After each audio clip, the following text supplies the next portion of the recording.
사이클로이드 두 번째 시간입니다. 앞선 강의에서 사이클로이드는 최단 강화 곡선과 등식 곡선의 성질을 갖는다고 했습니다. 이 성질들을 증명하기 위해서는 변분법을 알아야 됩니다. 그래서 두 번째 시간에는 변분법에 대해서 설명하겠습니다. 적분 J가 있습니다. 이 적분 J는 경로에 따라 적분값이 달라집니다. 경로에 따라 달라지는 적분값의 최대 최소를 찾는 방법이 변분법입니다.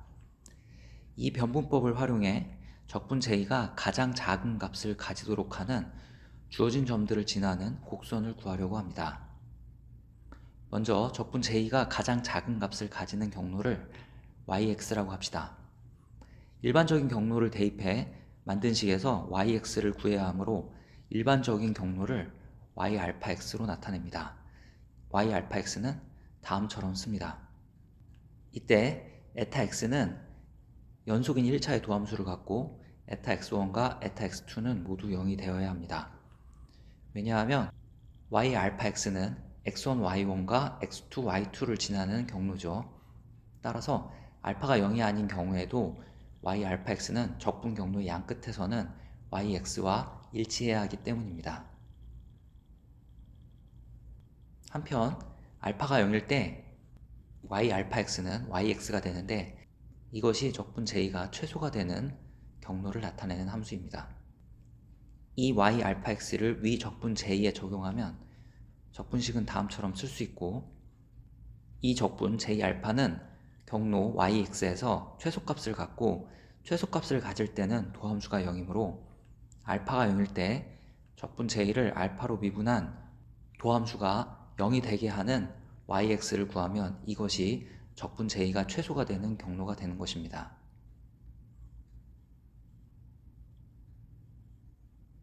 예를 들어 보겠습니다.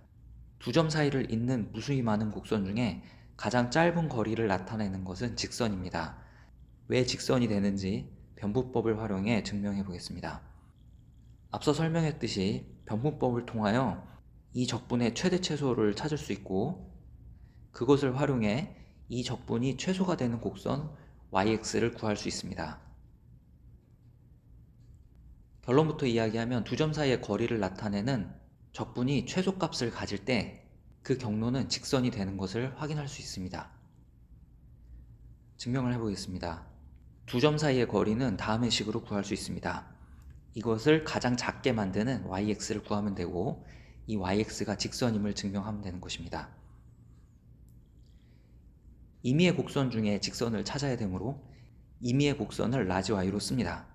이때 알파에 0을 대입한 yx가 위 적분값, 즉 두 점 사이의 거리를 가장 작게 만드는 경로입니다. 한편 알파는 매개 변수가 됩니다. 이때 etax는 etax1과 etax2가 0이 되는 임의의 함수이고, yαx는 x1, y1, x2, y2, 즉 두 점을 지나는 임의의 곡선을 나타내게 됩니다. 다시 한번 이야기하면 이 모든 곡선들 y 중에서 적분값을 최소로 만드는 한 개의 곡선 yx를 찾아내려고 합니다. 이제 적분 J는 매개변수 알파의 함수이고, 알파가 0일 때 경로가 yx인 경우에 적분 J가 최소값이 됩니다. 이때는 도함수가 0이 되는 경우이므로 J를 알파에 대해서 미분한 요 식이 0이 됩니다. 이 식을 계산하기 위해 위에 정의한 라지 y를 x에 대해서 미분합니다. 또 요 식을 알파에 대해서 미분하면 다음 식을 얻을 수 있습니다. 한편 알파가 0일 때는 라지 y 프라임은 y 프라임 x가 되고 라지 y는 yx가 됩니다. 이것들을 활용해 적분 J를 알파로 미분한 식에 알파에 0을 대입한 값을 다음처럼 계산할 수 있습니다. 이 적분은 부분 적분으로 계산합니다.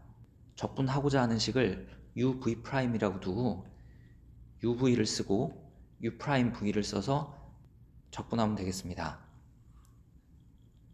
etax1과 etax2는 0이므로 이 적분은 이렇게 계산이 됩니다. 앞서 최소값을 갖는 경우에 도함수가 0이 된다고 했으므로 이 값이 0이 돼야 되고, 이것이 0이 되기 위해서는 이 값이 0이 돼야 됩니다. 따라서 이 값은 상수가 돼야 되고, 이것이 상수가 되기 위해서는 y'(x가) 상수가 되어야 합니다. 이것은 yx의 기울기가 상수라는 뜻이고, 따라서 yx는 직선이라는 것을 의미합니다. 즉, 두 점 사이의 거리가 가장 짧게 되는 경로는 직선이라는 것을 증명했습니다.